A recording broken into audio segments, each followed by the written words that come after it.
Problem 13. Problem 13 has given us that an inductor has 54 ohms reactance. So that'd be XL, right? 54 ohms is equal to XL when connected to a 60 hertz source. So our frequency is 60 hertz. The inductor is removed and then connected to a 50 hertz source.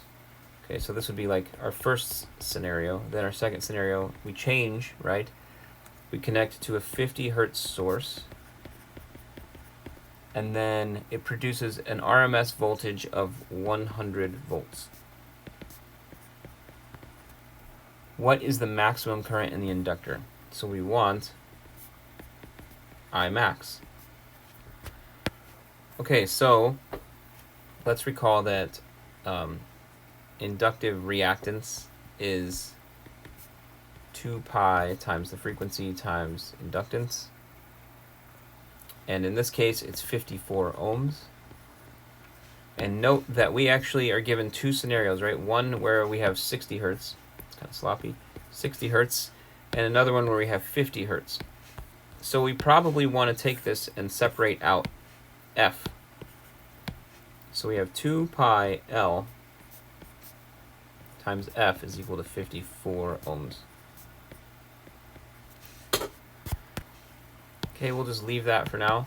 Well, let's plug in 2 pi L times, what was it? It was, let's take this over here. 54 ohms is equal to over 60 hertz for the first scenario, because this is what we're given in the first scenario, right? We're told the reactance is 54 ohms and the frequency was 60 hertz. We don't know L. We could put the constant 2 pi over here, but we'll just leave this here for now. And that would actually give you the value for L. But let's just leave it in this form for now, and we'll look at what is I max, right? I max, recall from an earlier problem that we have this relationship. I max times the reactance is equal to delta V max. And so, since we want I max, we just solve for I max, delta V max over inductive reactance. This is actually going to be V RMS, right? Because we're told that in the second scenario, by the way, the reason I'm writing it out like that, we're told in the second scenario that our V RMS is 100 volts. So we can use V RMS and frequency is equal to 50 hertz.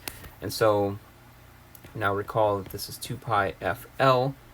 So that's square root of 2, square root of 2 times 100 volts over, and now if we write this in the form that we had earlier, 2 pi L times F, this is going to be a constant value, right? L doesn't change for the inductor. The inductor is going to be the same because it's a unit. We take the unit, we put it in one circuit, we take it out, we put it in another. So this value of L doesn't change. 2 pi doesn't change. So this value is constant. 2 pi L is equal to 54 ohms over 60 hertz. We plug that in. 54 ohms, and it's 1 over, so it's 60 hertz on top, and then it's going to be 50 hertz on the bottom, because this F is 50 hertz. Remember that this is the second scenario, right? This is second. We use the first scenario, to find this constant value. So we plug all this in, and we get a value of 3.14 amps. Okay, we're going to move on to problem 14, where we are told that an AC power source has an RMS voltage of 120 and it operates at a frequency of 60 hertz. Pretty standard. If a purely inductive circuit is made from the power source and a 47 Henry inductor, determine A, the inductive reactance, and B, the RMS current through the inductor. So these are the two things that we're looking for. Inductive reactance, IRMS. Okay, well, recall that inductive reactance is 2 pi times F times L. We're given these things, 60, 47, right? 2 pi times 60 hertz times 47 Henry is going to equal 17.72 kiloohms.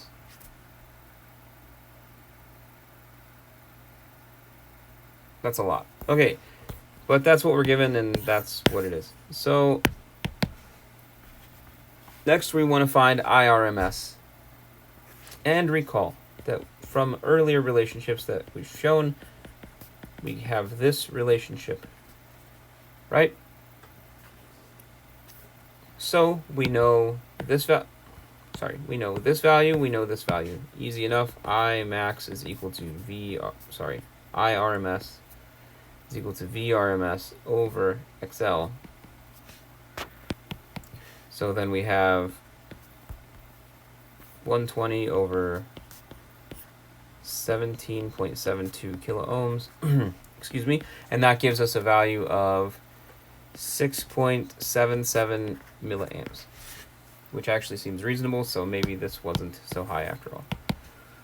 Okay, number 71 is a pretty straightforward problem. Now this one,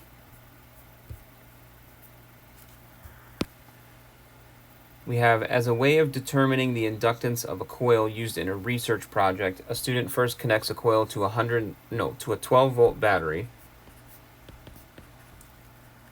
and measures a current of 6.63 amps. The student then connects the coil to a 24-volt voltage, RMS voltage, 60 hertz generator, and measures a current of IRMS current of 0.57 amps. Then we are asked to find what is the inductance of the coil. So we have another scenario here where I'm going to move this so I have a whole page. So we're given another scenario where we have a couple of things going on, right? The first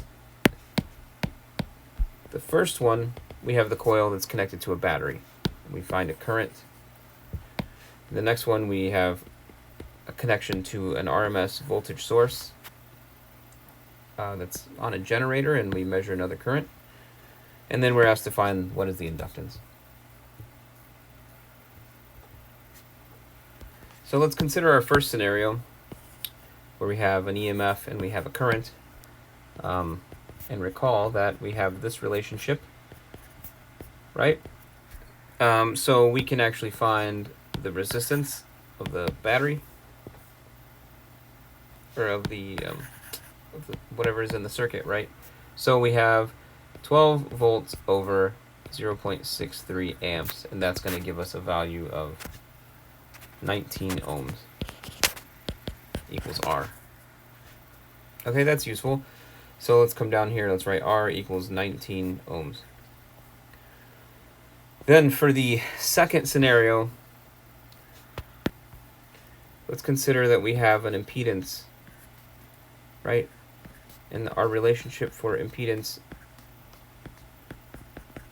is this. Well, we don't have a capacitor, so this goes to 0.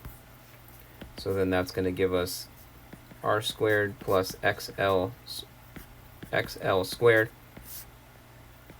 Okay, we just found R, and we can break apart XL because we're looking for inductance, right? So R was 19 ohms. So 19 ohms squared, and this is 2 pi F times L all squared. Okay, so this is going to be useful. We can solve for L here, but one thing that we don't know, because we're told, by the way, we're told what the frequency is. We have a current, we have a VRMS, right? So using VRMS and IRMS, we can actually find an impedance because we have this relationship also. This is from equation 21.14, and this was equation 21.13. So these are just given to you in the book. And remember that IRMS, and they're given to you in the max form, right? So it'd be I max equals times Z equals V max, which is going to be IRMS square root of 2, Z is equal to V RMS square root of 2. These cancel, and then you're left with the relationship that I gave you here. Okay, so I'm just showing you where I got that. So we're given these values. We just plug them in. What was it? It was 24 volts. 24 volts and 0.57 amps. So 24 volts over 0.57 amps is equal to a number 42.1 ohms is Z. So now we have a value of Z where before we didn't. See, I had two unknowns in this equation, but now I only have one unknown. So I'll just rewrite it. 42.1 ohms is equal to 19 ohms squared plus 2 pi FL all squared, all under a square root. And then what I'm going to do is solve for L, right? So we just write everything out. 42 ohms